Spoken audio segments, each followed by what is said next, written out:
اعوذ باللہ السمیع العلیم من الشیطان الرجیم من ہمزہ ونفخہ ونفثہ بسم اللہ الرحمن الرحیم۔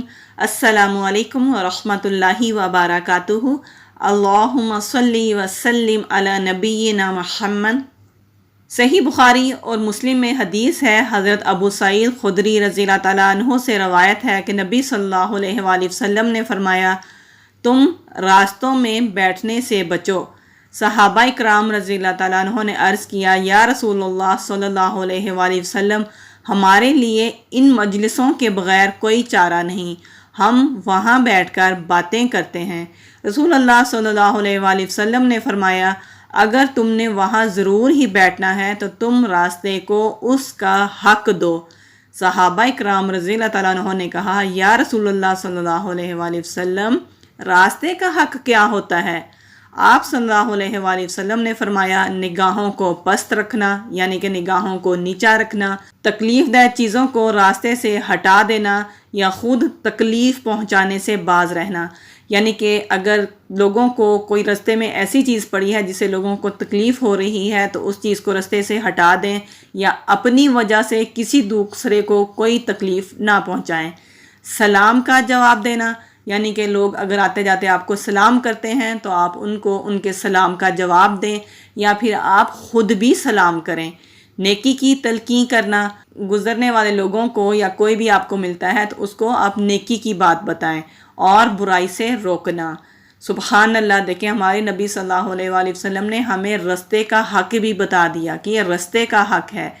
یہ صحیح بخاری اور صحیح مسلم میں یہ حدیث موجود ہے۔ اس سے معلوم ہوا کہ عام راستے اور سڑکیں جو لوگوں کی گزرگاہیں ہوں، ان پر ایسے انداز سے بیٹھنا کہ جن سے آنے جانے والے مردوں اور عورتوں کو تکلیف ہو، جائز ہی نہیں ہے۔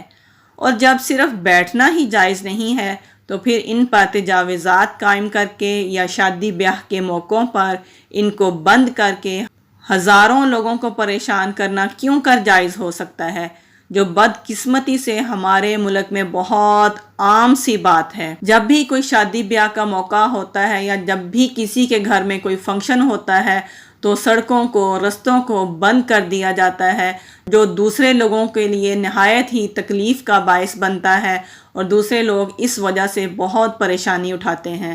تو نبی صلی اللہ علیہ وآلہ وسلم نے فرمایا کہ بیٹھنا ہی جائز نہیں ہے، بیٹھنا ہی نہیں چاہیے راستے میں۔ تو پھر یہ کیسے جائز ہو سکتا ہے کہ رستوں کو کناتیں لگا کر بند کر دیا جائے اور دوسرے لوگ اس کی وجہ سے اذیت میں مبتلا ہوں؟ یہ بات دوسروں تک ضرور پہنچائیے کہ نبی صلی اللہ علیہ وآلہ وسلم نے رستوں کو بند کرنے سے منع فرمایا ہے، اور فرمایا ہے کہ تکلیف دہ چیز کو رستوں سے ہٹا دیں۔ جب پہلے سے موجود تکلیف دہ چیزوں کو نبی صلی اللہ علیہ وآلہ وسلم نے ہٹانے کا حکم دیا ہے تو پھر ہم تو کناتیں لگا کر رستوں کو خود بند کر دیتے ہیں۔ تو یہ بات دوسروں کے لیے کتنی پریشانی اور کتنی تکلیف کا باعث ہو سکتی ہے۔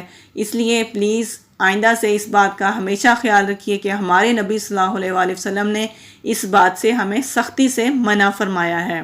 پھر نبی صلی اللہ علیہ وآلہ وسلم نے راستے کے اور حق بھی بتائے۔ مثلاً اگر آپ نے راستے میں بیٹھنا ہی ہے تو اس طرح بیٹھیں کہ آپ کی وجہ سے کسی کو تکلیف نہ ہو، اپنی نگاہیں نیچی کر کے بیٹھیں، اچھی گفتگو کریں۔ اگر آپ دیکھ رہے ہیں کہ راستے میں کوئی آ رہا ہے یا کوئی جا رہا ہے اور اس کے پاس زیادہ بوجھ ہے تو آپ اس کا بوجھ اٹھانے میں اس کی مدد کر دیں۔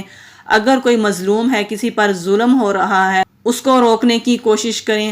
اگر کوئی مصیبت میں ہے تو اس کی مدد کریں، اس کے ساتھ تعاون کریں۔ اگر کوئی راستہ بھٹک گیا ہے تو اس کی رہنمائی کریں، اس کو سیدھا راستہ دکھانے میں اس کی مدد کریں۔